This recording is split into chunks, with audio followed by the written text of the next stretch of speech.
सुप्रभात बच्चों, कैसे हैं? अच्छा ही होंगे, बिल्कुल अच्छे होंगे, क्योंकि फिर से विद्यालय आदेश के अनुसार बंद हो गई है। क्योंकि ठंड काफ़ी है, धूप तो खिल रही है, लेकिन उससे कोई फ़ायदा नहीं है। ठंड तो है, जारी है। और आप लोग को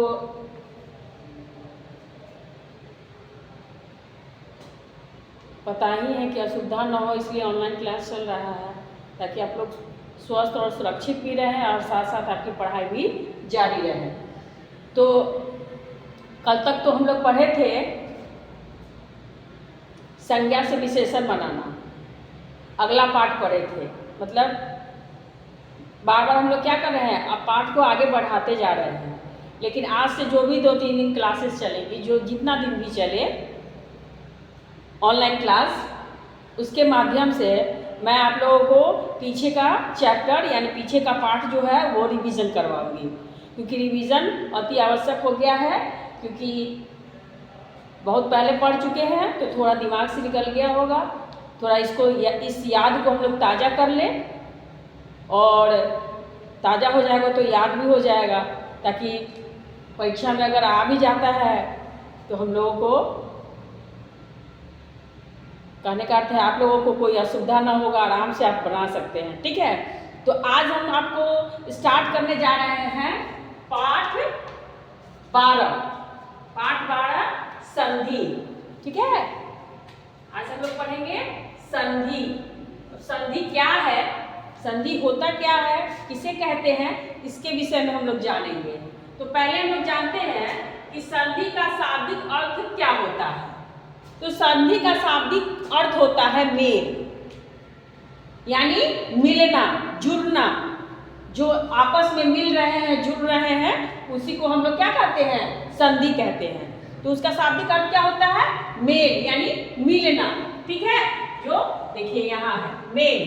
ठीक है, उसके बाद देखिए हम जानेंगे कि संधि का भी संधि विच्छेद होता है। ठीक है, संधि का संधि विच्छेद क्या होता है, सम जोड़ धी।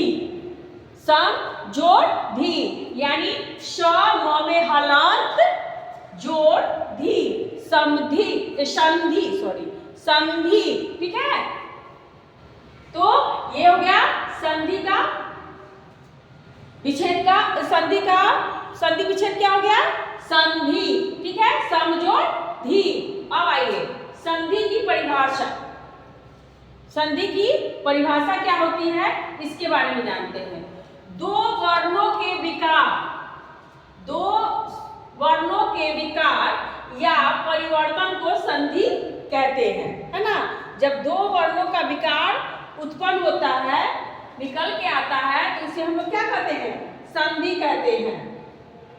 या फिर उसको मान लीजिए कि जब दो वर्ण आपस में मिलने के कारण, जब दो वर्ण आपस में मिलते हैं, उसके बाद उससे जो ध्वनि उत्पन्न होती है, उस ध्वनि उत्पन्न होने के बाद जो परिवर्तन होता है, उसको हम लोग क्या कहते हैं, संधि कहते हैं।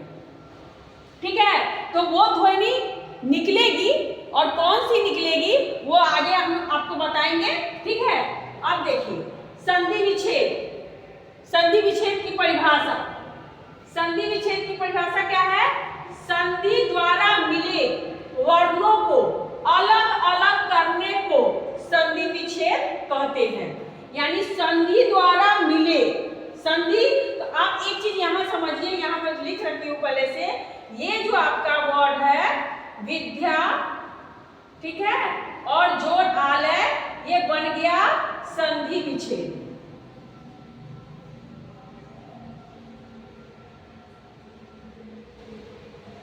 ये आपका संधि विच्छेद है। और ये जो तैयार हो गया विद्यालय, ये बन गया आपका संधि।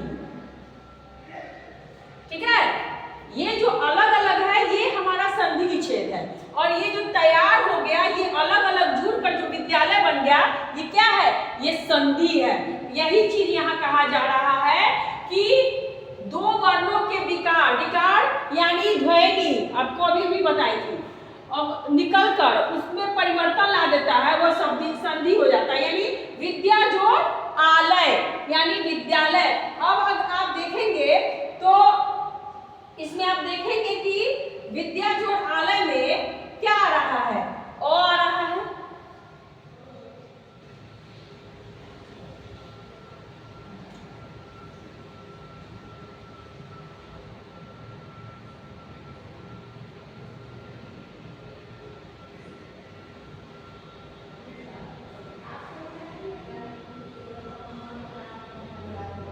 इसमें क्या चीज का उच्चारण हो गया, इसमें आ का उच्चारण हो गया, और जो विद्या आ लय, इसमें क्या बन गया विद्यालय, यानी इसमें आ का उच्चारण हो रहा है। ठीक है, इसको आप लोग नोट नहीं करेंगे, ठीक है, इसको आप लोग लिखेंगे नहीं, केवल मैं समझाने के लिए यहाँ पे लिखी हूँ, इसको आप लोग नोट नहीं करेंगे। ठीक है, तो इसमें यही ध्वनि है, यही विकार है, और यही विकार जब उत्पन्न होता है तो क्या करता है, उसमें परिवर्तन ला दिया, और परिवर्तन लाकर क्या बना दिए विद्यालय।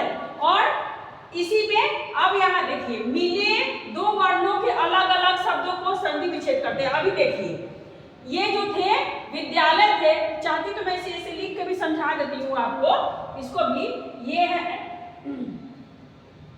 विद्यालय प्लस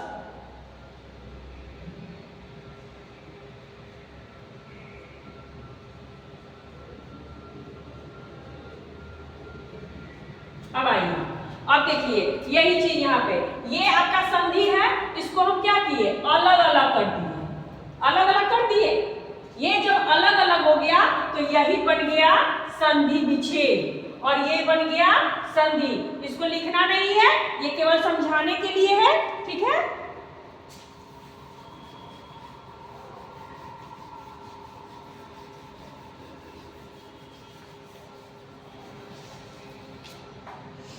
अब देखिए इसमें भी कुछ ना कुछ ध्वनि उत्पन्न हो रही है ना, जैसे देव,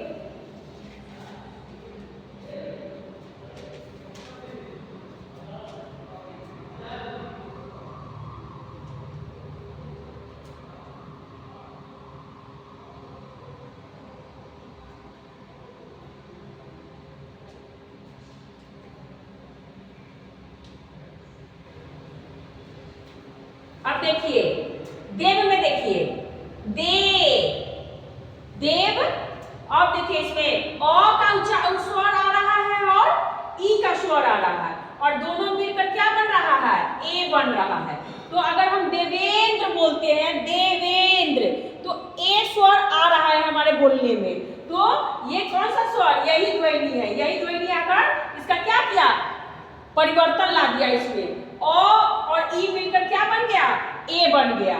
और जब हम देवेंद्र बोल रहे हैं तो उसके सबका एक ही एग्जाम्पल मैं बता रही हूँ, क्योंकि आप लोग इसको पढ़ चुके हैं और केवल इसको दोहरा रही हूँ, दोबारा बता रही हूँ, इसलिए एक एग्जाम्पल दे रही हूँ प्रत्येक स्वर का।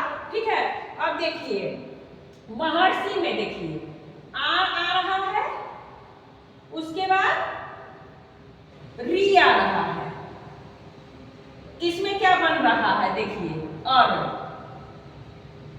मैं बार बार बोल रही हूँ, जो समझा रही हूँ स्वर वाला वो नोट नहीं कीजिएगा, लिखिएगा नहीं, केवल समझिएगा अच्छे से। ठीक है, अब देखिए महा जब बोल रहे हैं तो आ रहा है, और ऋषि बोल रहे हैं तो उसमें री का प्रयोग हो रहा है। अब ये दोनों जुड़कर क्या बन गया और बन गया, क्या बन गया और।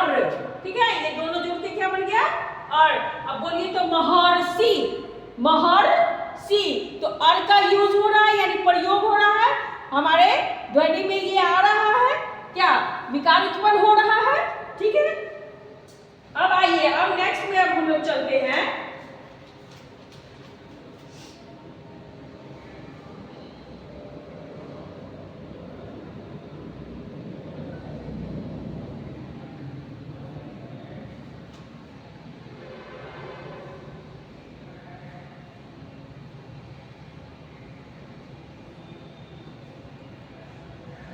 अब देखिए इसमें क्या आ रहा है, इसमें सदा बोल रहे हैं, है ना, तो आ रहा है, और इसमें ए का प्रयोग है,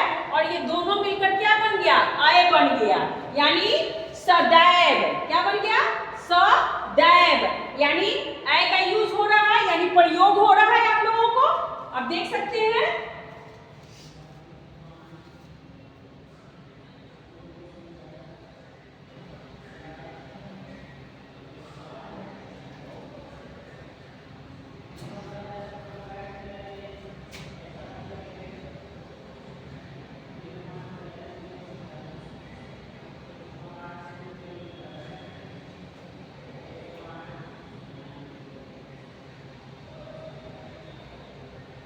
अब आइए, अब इसमें अब हम लोग देखेंगे कि इसमें देखिए वन में अ का प्रयोग हो रहा है, औषधि में ओ का प्रयोग हो रहा है, ठीक है। इसमें अ का प्रयोग हुआ, इसमें ओ आया। कौन सा स्वर आया?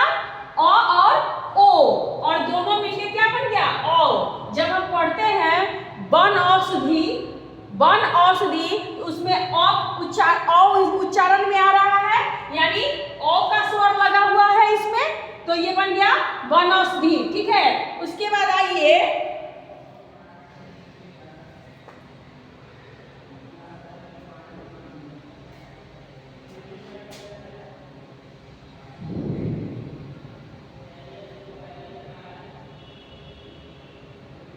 देखिए,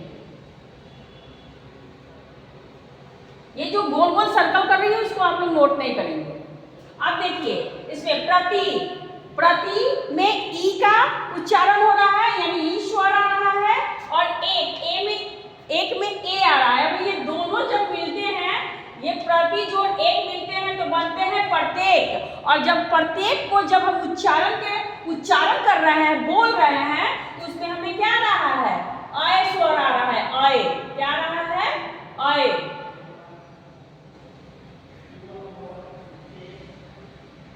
अय का प्रयोग हो रहा है, उसमें हो रहा है। देखिएगा, बोल करके बोलने की कोशिश कीजिएगा, जो भी आप बोलिएगा बोलने की कोशिश करिएगा, बोल कर देखिएगा, उच्चारण करके देखिएगा कि आ रहा है कि नहीं। तो ई जोड़ ए यानी अय, प्रत्येक अय की मात्रा का उसमें यूज हो रहा है, यानी अय स्वर में आ रहा है। अब आपका आ जा रहा है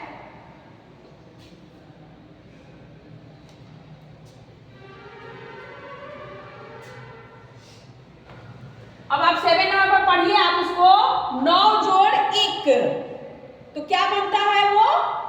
नाविक। अब इसमें देखिए 9 में अ की मात्रा,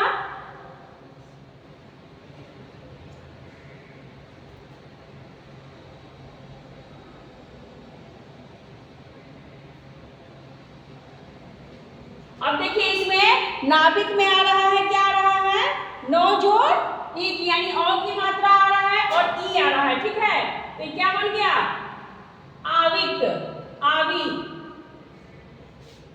आवी क्या बन गया? आवी, यानी 9 जोड़ 1 नाविक, ठीक है।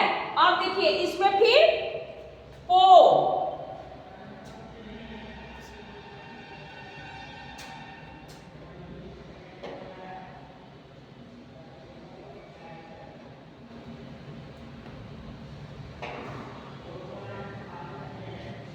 अब देखिए इसमें क्या आ रहा है?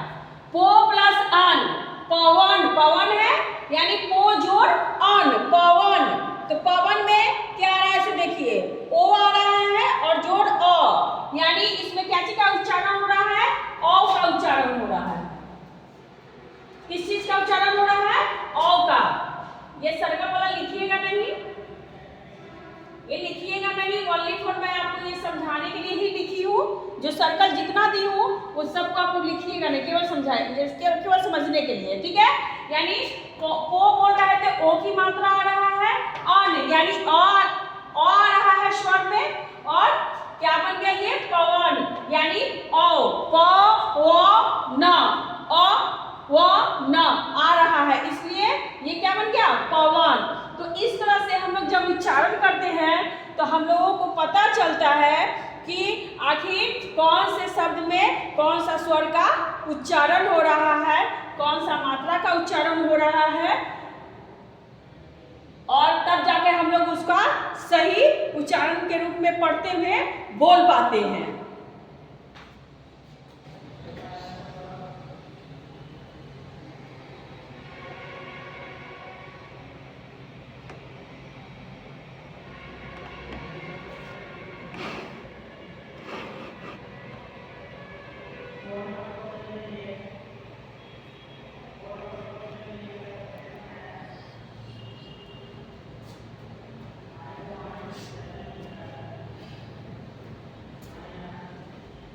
अब आप लोग अच्छे से समझ गए होंगे कि संधि का शाब्दिक अर्थ होता है मेल, संधि का संधि विच्छेद होता है सम जोड़ धी, और संधि की परिभाषा होती है दो वर्णों के विकार या परिवर्तन को संधि कहते हैं। और संधि विच्छेद की परिभाषा क्या होता है? संधि द्वारा मिले वर्णों को अलग अलग करने को संधि विच्छेद कहते हैं। अब ये देखिए, ये जो दो अलग अलग भाग है, अलग अलग शब्द है, यानी विद्या और जोड़ आलय, ये संधि विच्छेद का रूप है। और जब ये जुड़ जाता है, जुड़कर एक जगह हो जाता है, तो ये संधि बन जाता है। इसी को हम लोग संधि कहते हैं। और इस तरह से मैं आपको बताई हूँ, ये आपका शब्द जितना भी शब्द है ये संधि किया हुआ है, और ये जितना भी शब्द है ये संधि विच्छेद है। अगर क्वेश्चन आता है आप लोगों का कि संधि विच्छेद करे, तो संधि विच्छेद करना होगा तो हमारा संधि दिया रहेगा, हमको इस तरह से बनाना होगा। अगर हमें संधि करना होगा तो हमें इस तरह से संधि विच्छेद दिया हुआ रहेगा, और संधि हमें इस प्रकार से करना होगा। ठीक है, बस आप लोग ध्यान रखेंगे। ये जितना भी मैं गोल घेरा लगाई हूँ, इसको आप लोग नोट नहीं करेंगे, ये केवल समझाने के लिए था, और बाकी जो भी है आप लोग नोट करेंगे। ठीक है, ओके। फिर कल नेक्स्ट क्लास में हम लोग फिर मिलते हैं। आज के लिए बस इतना ही। अब मैं अपनी कक्षा को यहीं विराम दे रही हूँ। ठीक है, बाय बच्चों।